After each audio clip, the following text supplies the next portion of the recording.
Чебоксарах открылся музей истории шахмат. Уникальные экспонаты сейчас выставлены в Чувашском художественном музее.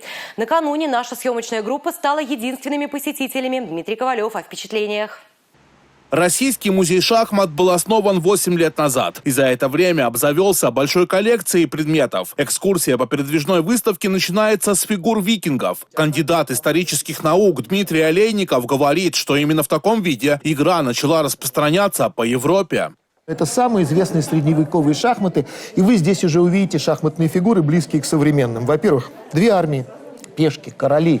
Еще не ферзи, не королевы, а визири. Когда снимают кино или какие-то компьютерные игры, связанные со средневековьем, очень часто используют копии вот этих самых шахмат. Даже в фильме «Гарри Поттер» в первой серии дети в спальной своего учебного заведения играют в шахматы именно этими самыми фигурками.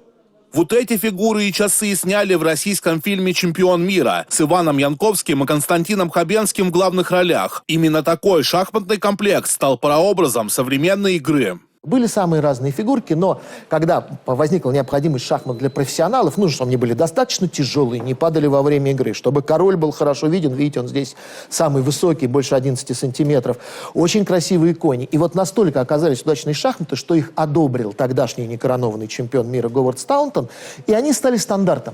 Поэтому иногда спрашивают, а как же так? Почему вот средневековая башня, у нас называется ладья, но это явно башня Тура.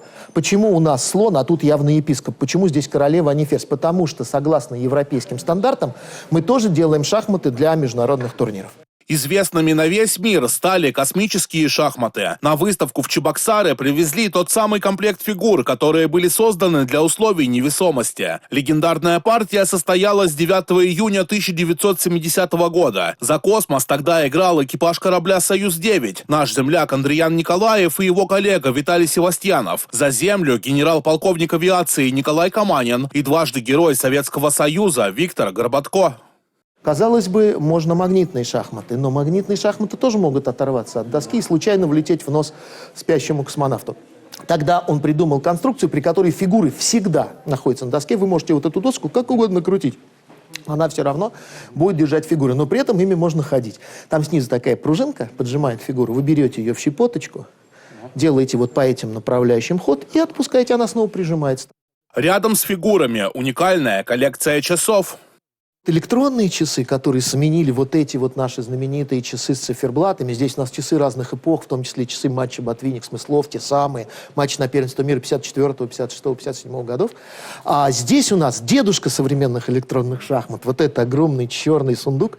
Это на самом деле электронные часы, сделанные в Новосибирске в 1977 году. А вот эти в 90-м году уже начали в Советском Союзе производить массово одновременно с первым шахматным компьютером. То есть человек, который не мог найти партнера, мог играть с электронным.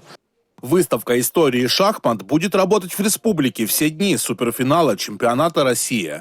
Дмитрий Ковалев и Сергей Емельянов. Республика.